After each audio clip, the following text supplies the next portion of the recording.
ফা কোন দিকে? হ্যাঁ, মাথায় দিকে না? আপনারা দিকে দেন, আপনারা দিকে দেন। হ্যাঁ, আরেকটা আছে তো, ওই একটু আপাতত রাখেন, সমস্যা নেই, এভাবে রাখেন। আচ্ছা, উনি কোথায় মারা গেছে? আপনি কি ওনার নামটা কি? রাজীব। ওনার দেশে হোম ডিস্ট্রিক্ট চাঁদপুরে। কিভাবে উনি কি অসুস্থ ছিল? স্ট্রোক করছে হঠাৎ করে। কোন জায়গায় মারা গেছে? নৈদ্রাত। মানে স্ট্রোক করছে, এমনি ভালো ছিল না? ভালো ছিল, খাওয়া দাওয়া করছে আমার সাথে, রাত্রে খাওয়া দাওয়া করছে, একসাথে খাওয়া দাওয়া করে হাসা, দিনে ডিউটিও করছে। দিনের ডিউটি করে আসছে, আসার পরে রাত্রে একসাথে খাওয়া দাওয়া করছে, খাওয়া দাওয়া করার পরে হঠাৎ করে অসুস্থ ফিল করছে। কতক্ষণ যখন বমি টুমি করে, তারপরে আমরা বলছিলাম যে হাসপাতালে নেওয়ার জন্য, পরে বলতেছে একটু বমি করছি, ভালো লাগতেছে, এখন হাসপাতালে যাবো না, রেস্ট করে দেখি ভালো লাগতে পারে। শুইছে, আমরাও ঘুমাই নাই, মোবাইল টিপতেছে, আমিও শুয়ে রয়েছি একসাথে।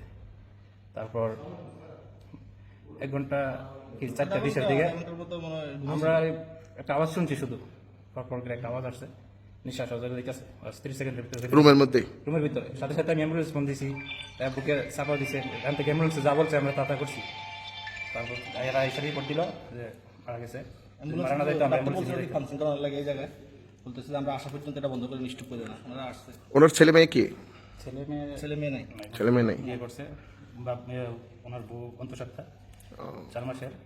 3 বোন আছে, যা আছে বোনেরা বাস। কত বছর যাবত বাহারেনে আছে? আমি 15 বছর, আমার সাথে 15 বছর আগে পরিচয়, আমার কাছে শেষ হয়েছে। এটা একটা জীবনের দুঃখ দেখে দিব। শেষ কথাটা এটা বইলা গেছিল যে আকরামের সাথে 15 বছর আগে পরিচিত হয়েছে, যখন একটু অসুস্থ হয়েছে আর কি, তখন কথাটা বলতেছে বই একটু ভালো লাগতেছে, যে এখন যদি মেরা যায় তাহলে যদি মেরে যাইতাম আর কি, তখন একটা ইতিহাস দেখতে থাকবে যে আকরামের সাথে পরিচয় হয়েছে, আমার আকরামের কাছে শেষ হয়েছি, ঠিক আছে, তারা পেয়ে গেছে শেষ মুহূর্তে।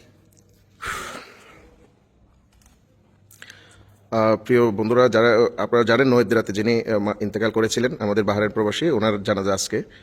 ওনার পাশাপাশি আরেকজন শফিকুদ্দিন, ওনারও একসাথে জানাজা হবে। এখানে আজকে আমাদের অনেক বাহারের প্রবাসী একত্রিত হয়েছে, জানাজাতে শরিক হয়েছেন, এবং পাশাপাশি আমাদের অ্যাম্বাসিডার স্যার, দেলোয়ার স্যার, ওনারাও আসছেন। সকলে দোয়া করবেন এই ভাইয়ের জন্য। ওনার নাম হচ্ছে রাজীব। রাজীব ভাইয়ের জন্য সবাই দোয়া করবেন, আল্লাহ যেন তার ভুল ত্রুটি ক্ষমা করে তাকে জান্নাতুল ফিরদৌস নসিব করে। আমিন।